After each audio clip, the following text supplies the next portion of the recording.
Waalaikumsalam. Alhamdulillah, syukurillah. Asyhadu an la syarika lahu wa la haula wa la quwwata illa billah. Wa asyhadu anna Muhammadan abduhu wa rasuluh la nabiyya ba'dah. Allahumma shalli wa sallim wa barik ala nabiyyina Muhammadin wa ala alihi wa sahbihi ajma'in. Wa ba'du, Allahumma anta rabbi la anta khalaqtani wa ana 'abduka wa ana 'ala ahdika wa wa'dika mastata'tu. A'udzu bika min syarri ma sana'tu. Abu laka bi ni'matika 'alayya wa taghfir li fa anta al-ghafur. Jamaah sekalian, ibu-ibu, bapak-bapak rahmatullah, saya berusaha memenuhi permintaan jamaah, tapi bukan dari sini. Setahun yang lalu saya ceramah di Masjid Ahmad Yani, Jalan Kauripan. Setelah turun selesai ceramah, saya didatangi saudara kita dari TNI pakaian loreng. Saya kaget waktu ya. Ternyata apa yang saya sampaikan itu dipuji, Pak, benar sampean. Seorang mubalek agama harus berani menyampaikan kebenaran bahwasanya PKI itu pemberontak. PKI itu pemberontak. Itu sudah berulang-ulang sebelum Indonesia merdeka sampai Indonesia merdeka, ya, itu diribui oleh Partai Komunis. Terus kemudian kira-kira sekitar tanggal 28 September kemarin di masjid saya itu juga ada jamaah tentara. Ini barusan pensiun ya. Pensiunnya kolonel salah. Itu duduk jejer menunggu sholat berlangsung. Tanya ke saya, Pak Adik, tanggal 30 September besok sampai masang bendera mana? Insya Allah saya masang bendera setengah tiang. Itu sebagai tanda kalau kita itu berbelasungkawa terhadap pahlawan yang gugur karena keputusan PKI. Ya, si tentara itu juga menyampaikan begitu. Betul. Kayak sampean, apalagi sampean biasa untuk ceramah kesana kemari, tolong sampaikan keputusan PKI itu. Agar apa? Masyarakat kita tahu kalau PKI itu memang pemberontak. Ya. Karena sekarang sebagian besar anak turun PKI itu sudah mulai merekayasa, baik itu yang duduk di dalam dewan maupun di dalam pemerintahan. Sudah merekayasa bahwasanya peristiwa G13 PKI itu adalah saat itu adanya peristiwa pertentangan, ya, untuk mengangkat masing-masing klik tentara. Itu terbukti bahwasanya isu bahwasanya Wanjakti militer itu Dewan Kebijaksanaan Perwira Tinggi untuk memilih perwira-perwira yang sudah layak untuk menjadi komandan, mulai komandan Kodim, Korem, misalkan komandan Panglima di tingkat provinsi dan seterusnya, sampai komandan di tingkat pusat. Itu kabarnya saling tukaran. Gara-gara ingin meloloskan calonnya, maka dia Wanjakti itu dianggap sebagai Dewan Revolusi yang akan mengkudeta Pak Karno. Oleh karena itu Pak Karno lewat panglimanya yang dari komunis itu memerintahkan harus ditelisik dan kalau perlu dibunuh. Terjadilah peristiwa, singkat kata terjadilah peristiwa 30 September itu dengan seluruh perwira jenderal-jenderal itu diculik, disiksa dulu, terus kemudian dibunuh, masukkan dalam lubang semuanya. Sehingga film GTI yang dulunya 4 jam sekarang sudah dipotong menjadi 2 jam. Bahkan rezim dulu berjanji kalau tidak akan pernah minta maaf kepada PKI. Ternyata dengan Impres nomor 2 itu minta maaf, bahkan akan memberikan ganti rugi kepada keluarga korban. Sekarang terjadi banyak hal.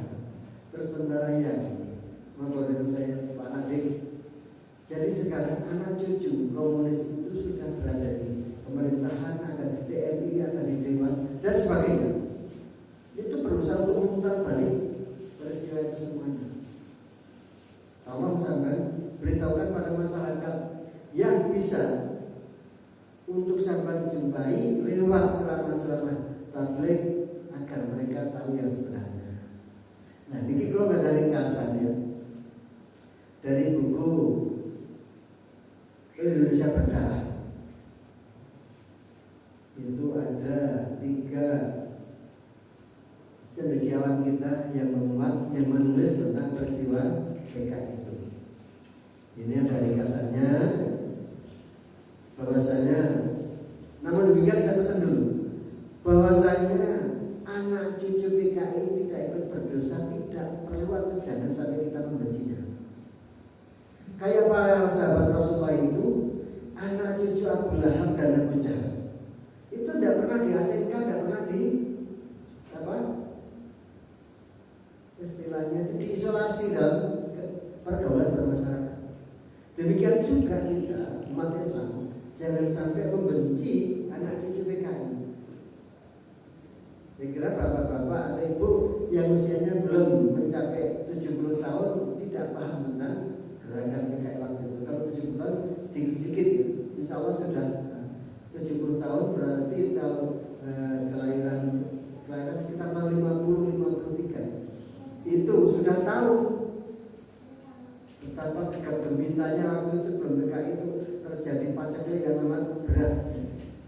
Sawah-sawah habis dimakan tikus. Yang sebelumnya masyarakat juga dihimpit dengan adanya kodok di mana-mana. Makannya itu pakai bulgur, gogek, ya, dan seterusnya. Merasakan betul waktu itu. Lauk pauknya ya begitu itulah. Ya. Kalau bulgur dikasih lauk pauk apa saja juga tetap gak enak ya. Di barat itu makanan udang, makanan binatang. Di sini diberikan pada manusia. Walaupun begitu, pemerintah saat itu mengatakan bahwa Indonesia bisa berdiri di atas kaki sendiri. Faktanya ya rusak dan melarat semacam itu. Semacam sekarang itu ada juga sekarang beras semakin mahal ya Bu. Beras mahal. Akhir-akhir ini baru sekitar 2 hari ini gula menjadi langka, sudah naik. Tadi ada ibu-ibu yang ngomong di supermarket sudah mulai hilang gula. Terus beras ada beras murah dari Bulog yang katanya 5.000 per kilo, yang di Sumatera, Jakarta dan Bekasi sudah membawa korban. Ternyata tidak sebagai beras plastik.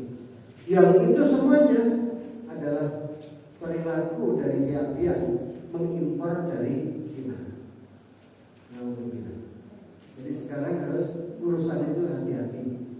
Apa kira-kira yang menyebabkan begitu? Apa itu masih termasuk dari perilaku rezim yang ada unsur komunisnya?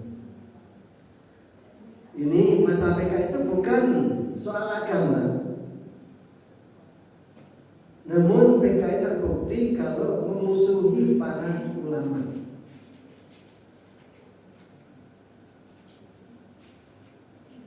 Ini saya bacakan aja karena dari jauh mungkin tidak kelihatan.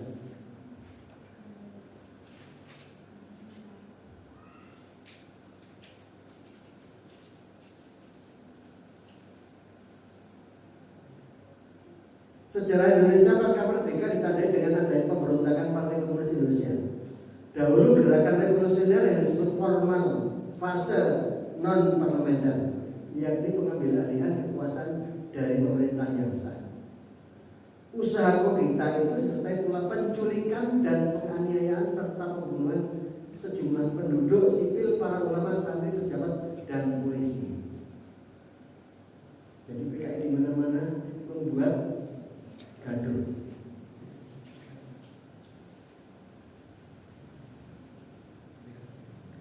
Ini di Tegal, aksi dalam bentuk kekerasan terjadi di beberapa daerah berikut, diantaranya Tegal dan sekitarnya. Kekajian pertama PKI yaitu pada penghujung tahun 45, belum merdekanya. Tepatnya bulan Oktober, di kota ini ada seorang pemuda PKI di Slawi, Tegal, Jawa Tengah, berjuluk Kutil, yang saya sampaikan. Kutil ini adalah putra seorang ulama dari Madura. Karena dia banyak kutilnya di wajah, dia merasa Tuhan tidak adil. Walaupun didik tadinya, kutil ini juga pandai mengaji, tapi setelah dewasa dia itu bekerja kumpul di pelabuhan, menjadi istilah orang Jawa manol, apa, juru pangkat ya. Setelah di sana, karena keberaniannya menjadi ketua geng, otomatis anak buahnya semakin lama semakin banyak. Nah, karena pandainya semacam itu, Kutil menjadi tokoh. Nah, dari tokoh-tokohnya digunakan karena bergaul juga dengan orang komunis, mereka berusaha untuk menjadi penguasa yang terpandang di daerah Tegal. Maka diculiklah pejabat-pejabat itu, disembelih, terus mengangkat orang lain jadikan tokoh. Termasuk di Kutil mengarahkan Kartini, adik kandung ibu kota Kartini, keliling kota dengan sangat memalukan di Buddha. Terus kemudian saudara sekalian, di Lebak Banten, kekejian datang dari Cik Mat, pimpinan Rombongan PKI dari Lebak Banten yang merencanakan menyusun pemerintahan model Uni Soviet. Sama. Kemudian di Jakarta ada Oto Iskandar Dinata di selatan Kampung Melayu. Ingatlah kisah pembunuhan tokoh nasional Oto Iskandar Dinata yang dihabisi secara kecil oleh Laskar Hitam kumpul-kumpul dari PKI pada Desember 45. Di Sumatera Utara ternyata banyak menyimpan kisah miris, sebab PKI juga menumpas habis seluruh keluarga termasuk anak kecil dari Istana Sultan Langkat Darul Aman di Tanjung Pura. Pada Maret 46 serta merampas harta benda milik kerajaan, dalam hal putra mahkota kerajaan Langkat Amir Hamzah dikenal sebagai penyair, ikut ditumpas disembelih. Di belahan lain Sumatera, Pematang Siantar, PKI menunjukkan kebrutalan pada 14 Mei 65. Jadi belum 30 September ya. 4 Mei 65, PKI melakukan aksi sepak menguasai tanah negara. Pemuda Rakyat Barisan Tani Indonesia (BTI) dan Gerakan Merdeka Garwani melakukan penanaman secara liar di area lahan perkebunan. Saat itu, ini kalau lahan perkebunan waktu miliknya negara. Kalau yang di Jawa, lahan-lahan luas itu dimiliki para kiai pimpinan pondok. Masyarakat atau tokoh yang memiliki lahan luas dianggap sebagai lintah darat. Orang-orang miskin, petani-petani miskin, ya, kemudian dikibuli dengan ikut partai komunis, nanti akan mendapatkan tanah yang sama rata dibagi pada masyarakat. Makanya mudah semuanya. Ini semuanya berbagai kota di Jawa Timur, kekejian Jawa Timur, yaitu saat Gubernur Jawa Timur R.M. Suryo pulang dari lawatan menghadap Presiden Soekarno, di tengah jalan Gubernur Suryo ya, itu di stop, dicegat oleh pemuda rakyat, lalu diseret menggunakan tali sejauh 10 km hingga merekam nyawa, lalu mayat itu dicampakkan di tepi pinggir kali. Panjenengan bisa bayangkan, di Madiun PKI menusuk dubur banyak warga desa Pati dan Wirosari Madiun dengan bambu runcing, lalu mayat mereka ditancapkan di tengah-tengah sawah hingga mereka kelihatan seperti pengusir burung pemakan padi. Salah satu dari 4 organisasi PKI wanita, ya, maaf ya, di antaranya wanita itu menusuk kemaluan sampai tembus ke perut, juga ditancapkan tengah sawah. Wanita gerwaninya. Anggota Magetan Al-Bojo PKI melentangkan tangga melintang di bibir sumur. Kemudian Bupati Magetan dibaringkan di atasnya. Ketika terlentang, terikat Al-Bojo menggergaji badannya sampai putus menjadi 2. Langsung dijatuhkan dalam kubur.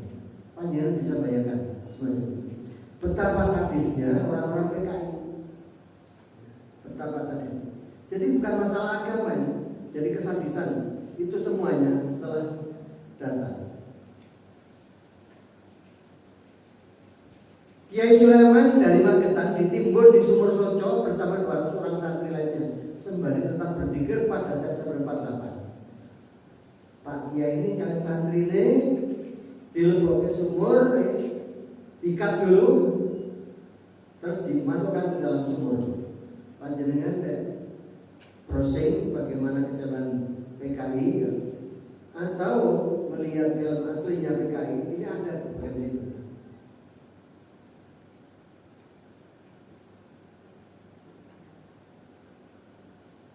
Kisah Kiai Imam Mursyid Takran Magetan hilang tertimpa genangan darah setinggi mata kaki di pabrik gula Kuran Gareng. Ayah dari Sumarsono yang di belakang pabrik gula baru ketemu rangka tubuhnya setelah 16 tahun. Jadi seneng beleh-belehan. Bahkan para PKI mengadakan pesta daging bakar ulama dan santri di Lumbung Padi. Pesta daging para ulama dan dagingnya para santri yang disembelih itu. Alhamdulillah. Panjenengan bisa bayangkan sadisnya. Saya ingat waktu SR itu ya. Jadi teman-teman murid yang dari PKI itu diajak merokok tikus di ladang, begitu dapat tikus langsung digarang, dibakar dengan rumput-rumput kering atau bahan yang ada di situ, dimakan.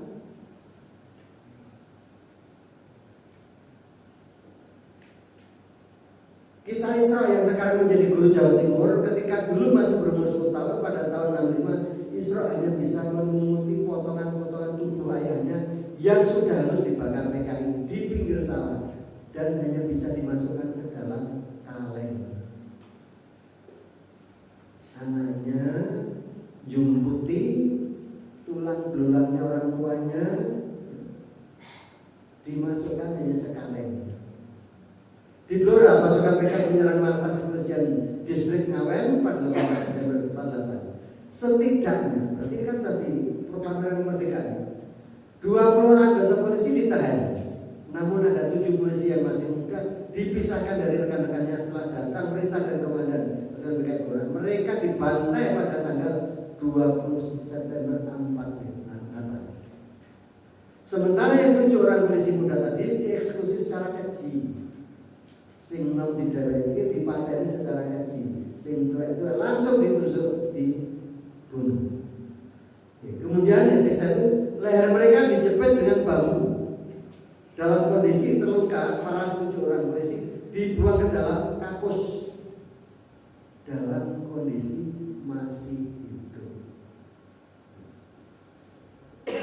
Bisa dibayangkan semacam itu kejadian. Ingat ya, kalau kisah Nabi Musa, ya, kisah Nabi Lut itu juga kejam-kejam yang musuhi nabi-nabi. Tapi mereka tidak semacam begini, hanya mengolok-olok Dari mengolok-olok itu Nabi tahu siapa yang menjadi musuh Allah, musuh Tuhan. Mereka mendapatkan ganjaran sesuai dengan amal mereka masing-masing. Bahkan kalau saat itu orang-orang pengikut Rasul ya, itu dibakar di dalam lubang. Jadi kalau ada orang Islam, orang yang mengikuti Rasul, itu mereka penentang Rasul membuat lubang. Orang yang mengikut Rasul dimasukkan dalam lubang itu, yang lubang itu sudah berisi kayu yang dibakar.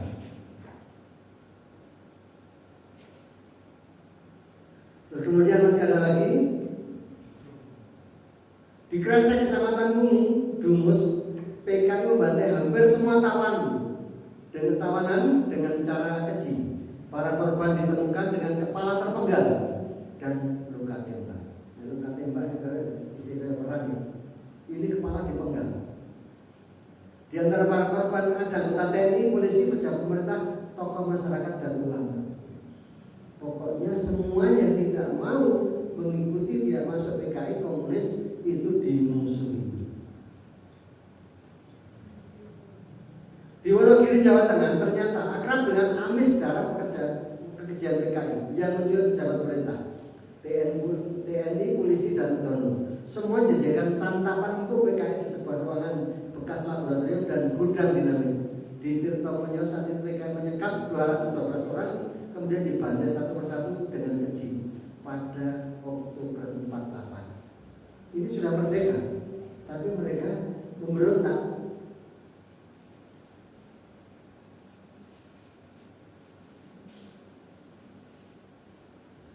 Di Kras Kediri, training pelajar Islam PII sudah lama beradanya. Tanggal 13 Januari 65 diserang oleh pemuda rakyat. Mungkin bapak yang nyusulane di atas 70 ingat pemuda rakyat waktu itu pakaiannya hitam-hitam ya. Badannya hitam. Kalau pemuda Maret pakaiannya hitam-hitam, badannya merah. Kalau pemuda Islam biasanya pakaiannya hijau. Badannya masing-masing, ada yang kuning, ada yang hijau juga. Training PI itu, masa komunis ini menyiksa dan melakukan pelecehan seksual terhadap para pelajar Islam perempuan. Tidak hanya sampai di situ, masa PKI pun menginjak-injak Al-Quran. Mereka memiliki pertunjukan ludruk ya. Mereka pun juga membuat lakon dalam bentuk ludruk dan nekra dengan lakon matinya Gusti Allah dan berbagai lakon yang biadab tidak bisa dimaafkan kalau kita berpandangan dengan agama. Lubang Buaya Jakarta adalah bukti otentik aksi kejam PKI dengan gerakan 3165. Tidak tanggung-tanggung 6 jenderal TNI Ahmad Yani, Majen TNI Suprapto, Majen TNI MT Harjono, Majen TNI S. Parman, Brigjen TNI Panjaitan, Brigjen TNI Sutoyo ya. Ditambah letup tendian dimasukkan dalam sumur. Para gerwani dan pemuda rakyat bersorak bergembira melihat para jenderal dimasukkan dalam sumur lubang buaya. Gerwaninya dengan muto tari genjer-genjer.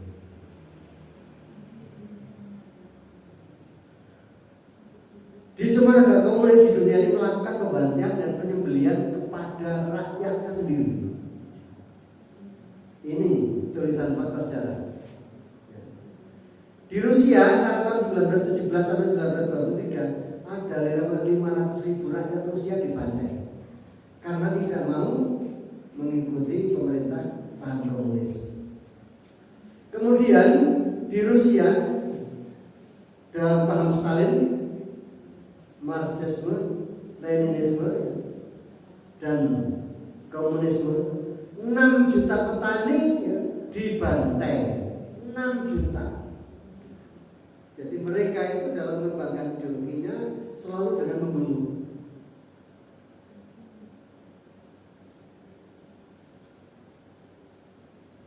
Kemudian Stalin tahun 1925 sampai 53 telah membunuh rakyatnya sendiri sebanyak 40 juta yang tidak mau komunis, mereka bandar semuanya. Terus kemudian Mao Zedong itu membunuh rakyat sendiri sebanyak 50 juta.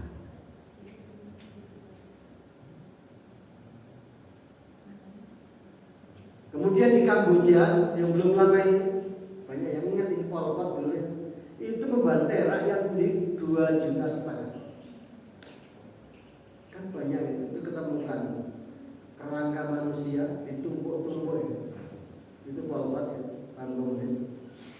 Kemudian di Eropa Timur sebanyak 1 juta orang di berbagai negara dipantai rezim komunis setempatnya. Kemudian dibantu Rusia Soviet. Kenapa Rusia saat itu membantu? Karena saat itu Rusia adalah negeri yang kaya, ilmunya maju, perusahaan maju, dan perusahaan yang milik rakyat itu diambil untuk dikuasai pemerintah. Jadi kekayaan yang ada pada perusahaan-perusahaan itu semuanya diambil pemerintah. Kaya, makanya bisa membantu negara-negara lain yang ingin mengembangkan paham komunis. Kalau mengikuti sejarah perkembangan komunis di dunia ternyata juga begitu.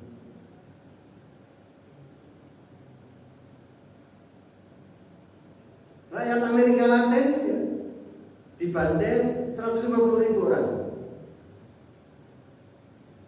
Di Afrika komunis berkembang dengan membunuh warganya sebanyak 1.700.000 orang. Di Afghanistan ya, dibantai oleh Najibullah ya, itu yang kerjasama dengan Rusia tahun 78 sampai 87 sebanyak 1,5 juta. Belum lama ini kan namanya Najibullah. Barangkali jika waktu itu komunis berhasil menguasai negeri ini, kita tak akan bisa membaca karya-karya sastra religius milik Hamka, Taufik Ismail dan lain, karena lembaga Quran Lekra yang dikomandani oleh Pramudia Anantatur sempat memberi Hamka sebagai plagiator atas novelnya. Hamka itu mendapatkan gelar profesor itu insya Allah dari Al-Azhar. Tidak pernah kuliah, tapi beliau produktif sekali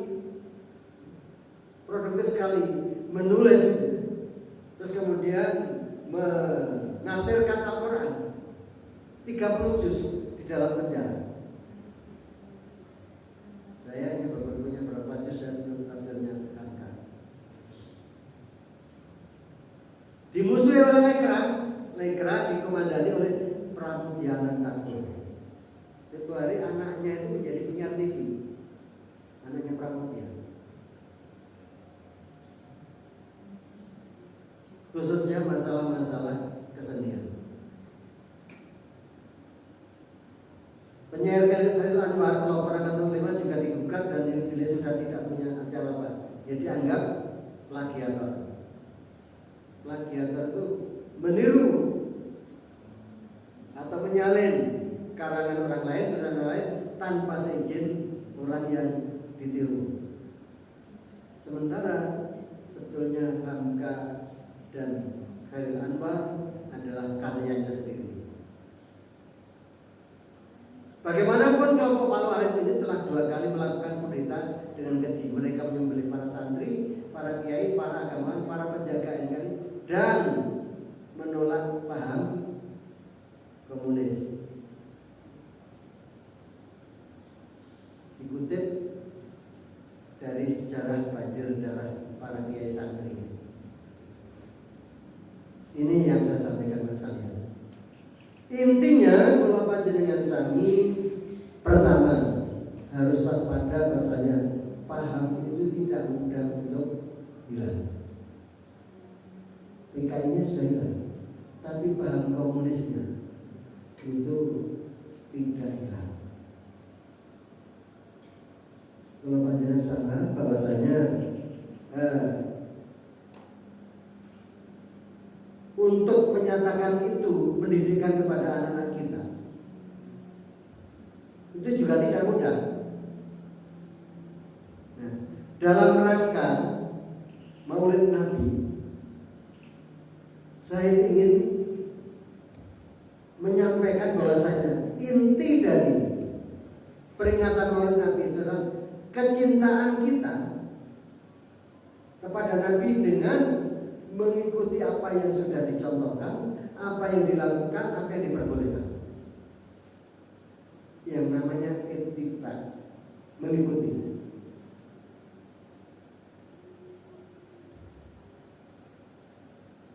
Di masa-masa PKI semacam ini,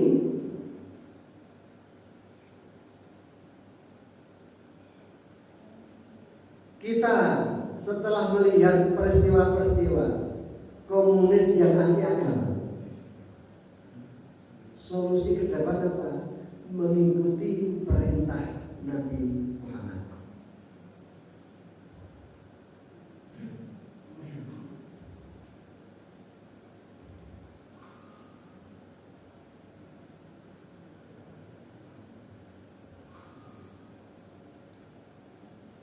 Yang kemarin sudah kita buka.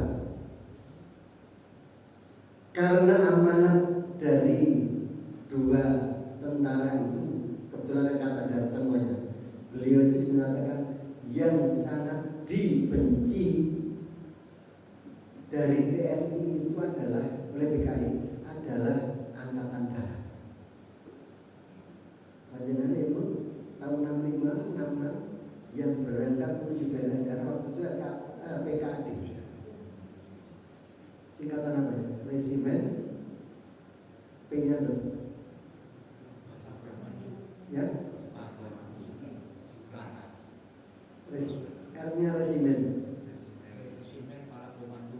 Para komando angkatan darat. Waktu itu komandannya Sarwo Edi. Ya. Itu keliling. Dan saat itulah muncul Kokam, Komando Keamanan, waktu itu namanya Keamanan Muhammadiyah, yang mendirikan juga RPK itu. Kebetulan komandannya itu dalam afiliasi Ormas Muhammadiyah. Jadi yang mendirikan Kokam itu antisipasi untuk memerangi PKI. Makanya seragamnya kayak RPK. Dorenge podo, barete ya podo. Bukan mengada-ada. Jadi memang yang bentuk dari RPKAD. Gegap gempita waktu itu. Lanjut bukan tahun 65, setelah 65, setelah 30 September itu darah-darah langsung dibentuk Kokam. Mengantisipasi itu semuanya. Ini ada panjenengan tak saksi berso.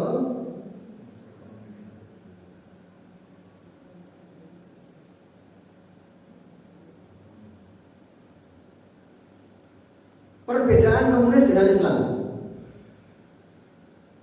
PKI itu paham komunis tidak mengakui adanya Tuhan atau disebut ateis. Agama itu dianggap sebagai candu kehidupan. Sementara di dalam Islam mengakui adanya Tuhan, Allah yang Maha Esa. Dua, tujuan akhir dari komunis adalah terbentuknya masyarakat tanpa kelas. Jadi sama rasa, sama rata, tanpa kelas. Masyarakat tanpa kelas, sedangkan Islam bertujuan mewujudkan masyarakat baldatun thayyibatun walaupun ghafur, masyarakat adil makmur dalam ampunan Allah. Di dalam surah Al-An'am ayat 165, Allah itu menciptakan makhluk ini dengan berbagai kemampuan sebagai khalifah yang berbeda-beda. Bayangkan kalau kita ini dalam suatu kampung saja, podo sugih kabeh, tapi boleh bekerja sulit, atau padahal melarat semuanya, mau apa? Sodakoh nggak semati. Jadi ada yang kaya, ada yang miskin, ada yang pandai, ada yang kurang pandai itu sudah sunatullah, hukum Allah. Tapi Allah sedang memberikan garis, inna akramakum indallahi atqakum. Sing paling mulia di hadapan Allah itu yang paling bertakwa. Bukan sing waktu di dunia itu paling soge, bukan waktu di dunia itu sing sekolah paling tinggi atau yang lain-lain. Kelas dunia tidak akan berlaku di hadapan Allah. Nanti yang paling bertakwa itulah yang paling mulia sama.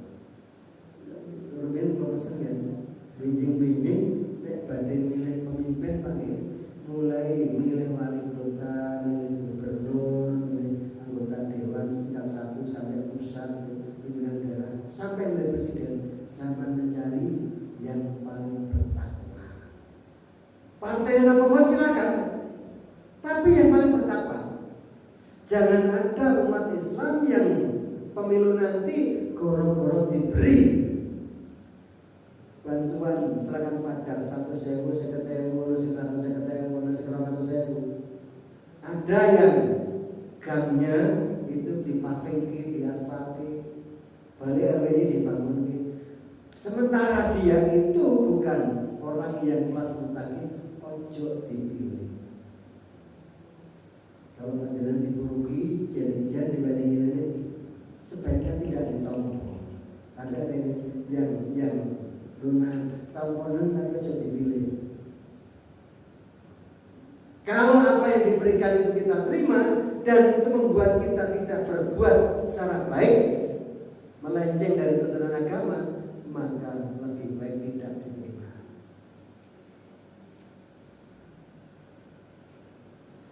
Komunisme memperjuangkan hak komunal, maksudnya kelompok orang banyak, komunal yang menjadi paham kelompok besar, dengan mengesampingkan hak privasi, sedangkan Islam mengakui adanya hak privasi.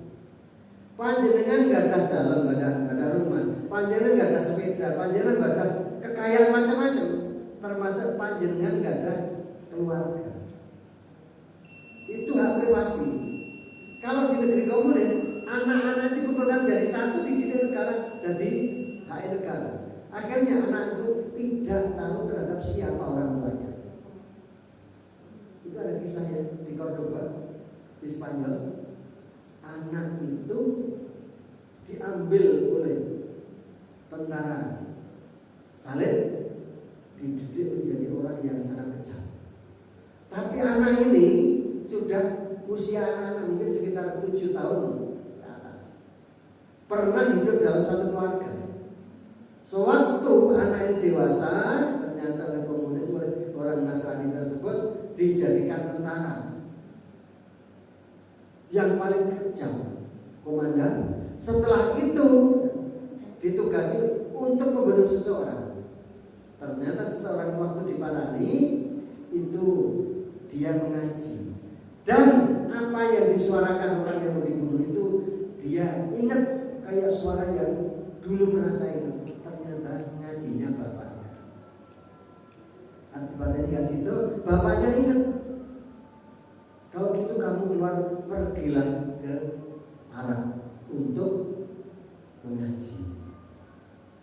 Akhirnya tidak jadi dibunuh. Itu muncullah ulama yang tadinya komunis ada kisahnya sendiri, bukunya tersendiri. Ini saya itu ya tentang komunis. Teman-teman yang jelas tetapkan MPS ya, paham komunis sudah dilarang ya. Tetapkan nomor 25 tahun 66. Kemudian keputusan PKI terhadap Muslim ya. Tadi sudah sebagian ya. Di antara kebijakan PKI Jawa Timur dan seterusnya yang tadi saya sampaikan ya. Saya kira itu Pak sekalian ya, sekedar memberikan ilustrasi. Ojo sampai kalau panjenengan ada keluarga nanti yang toleran terhadap paham komunis. Termasuk untuk panjenengan sampaikan kepada masyarakat dan panjenengan sampaikan. Karena apa? Sekarang ini sudah mulai dikaburkan bahwasanya komunis tidak berdosa. Komunis itu direkayasa seolah-olah memberontak. Keterangan ini harus kalau sampaikan. Jelas dengan Islam tidak akan bisa bersatu karena mereka tidak bertuhan. Saat dari ibu mengakhiri, mobilnya wonten pada murid bersama kok. Tapi pesan kelompok Pak ya, Ibu Jangan sampai kita membenci anak cucu orang komunis. Mereka tidak tahu apa-apa. Kita harus bergaul dengan normal. Syukur-syukur kalau bisa ikut mendidik yang bersangkutan ya, ke dalam agama yang kita anut, menjadi orang yang baik. Monggo itu pada mulut pirsa. Kandok wis. Santan. Bila terkeluar menikah, menurut tempatipun panjenengan pangapunten. Bapak-bapak yang lebih tua daripada saya, insya Allah lebih banyak tahu tentang kebengisan orang-orang PKI waktu itu. Ya. Mudah-mudahan anak cucu kita, diri kita dan cucu kita tidak akan mengalami kebengisan semacam itu di lain waktu. Dan bahkan anak cucu kita menjadi hamba Allah yang soleh dan solehah. Kelak kemudian dari bersama kita dipanggil Allah dalam manusia